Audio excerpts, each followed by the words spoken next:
Je sais pas si vous vous rappelez de cette vidéo. Bah moi le premier, il y avait des questions que je me posais quand j'étais garçon. Par exemple, un truc bête. Pourquoi un garçon ne doit pas pleurer? Et donc si vous avez bien compris, aujourd'hui on va parler des émotions.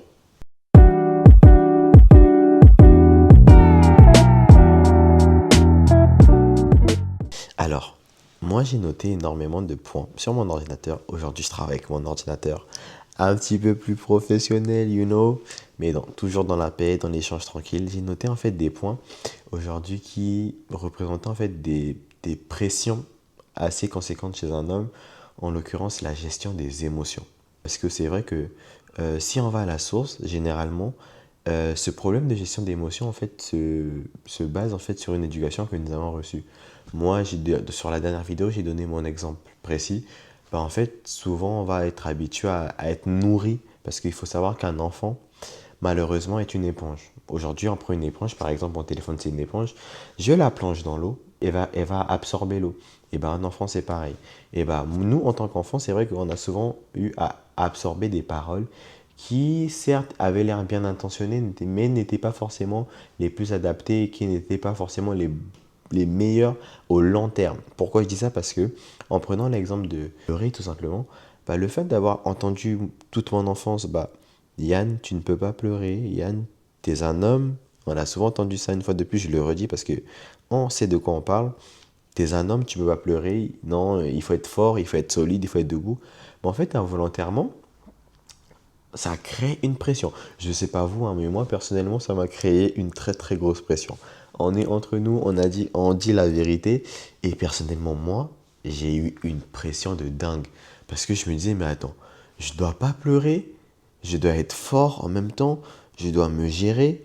Et le pire dans tout ça, le pire, quelqu'un dit avec moi, le pire, c'est que on ne nous a pas montré comment gérer tout ça. On nous a juste dit, faites ci, faites ci, faites ça. Et là, bah, tu te dis quand même bizarre.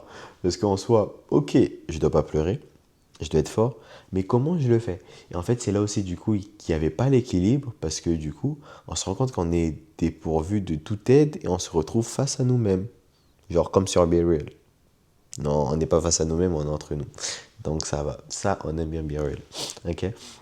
Mais c'est vrai qu'en fait, ce genre d'habitude, bon, en soi, et ce genre de paroles qu'on a pu recevoir n'étaient pas forcément très bonnes parce qu'aujourd'hui, on va se rendre compte que, en fait, à cause de ces paroles, en fait, ça a créé une attitude et une habitude que nous, désormais, adultes, nous avons. Par exemple, le fait de ne pas pleurer, bah, souvent, c'est le cas, je l'ai noté, non seulement par rapport à la pression, le fait de se sentir tout le temps invulnérable et de se sentir tout le temps fort, même quand on ne l'est pas, bah en fait, ça crée des situations très compliquées parce que le jour où il faut être vulnérable, bah, on ne pourra plus l'être et on ne sait plus l'être parce qu'on nous a conditionnés à être impénétrable, à être fort, émotionnellement fort et stable.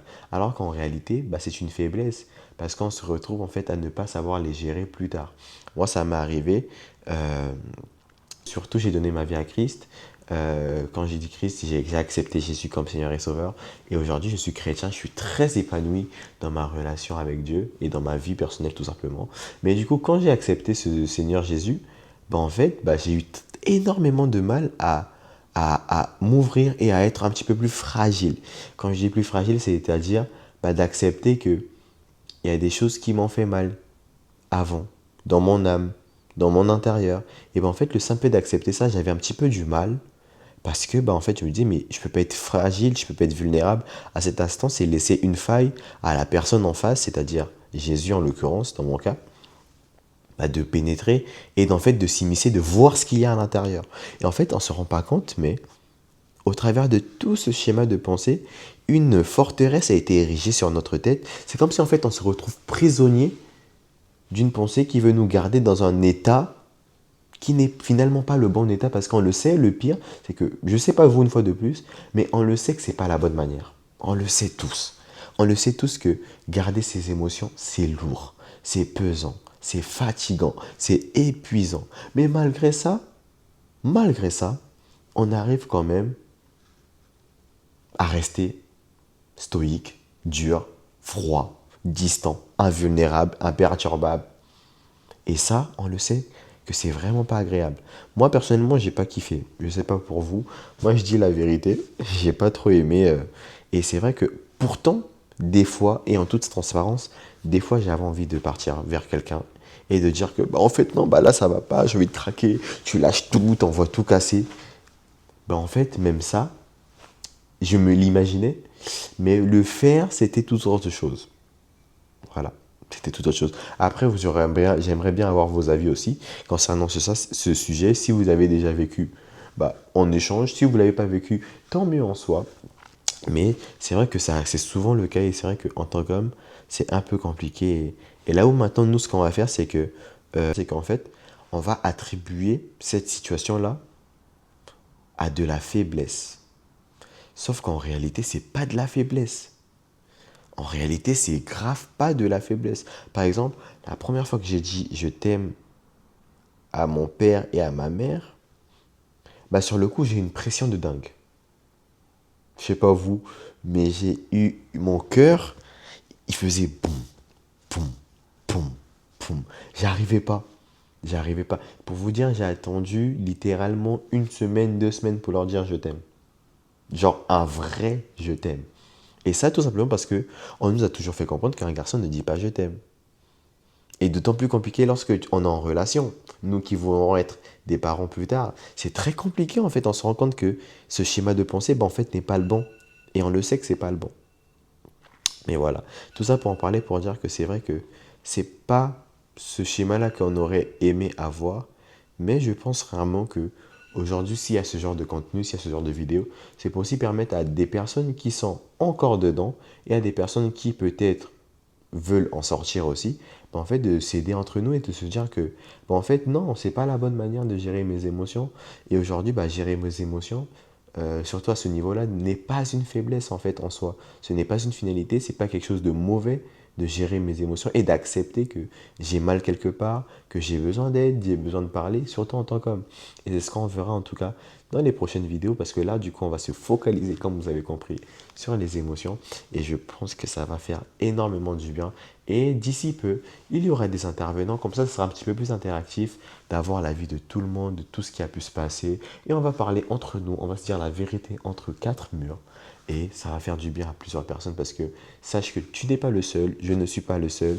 Il y a énormément de personnes qui sont dans cette même situation et à qui tu peux faire du bien et à qui tu peux dire bah, comment toi tu as fait tout simplement pour réussir à en sortir de là parce que c'est pas impossible. Moi-même, je vous parle aujourd'hui.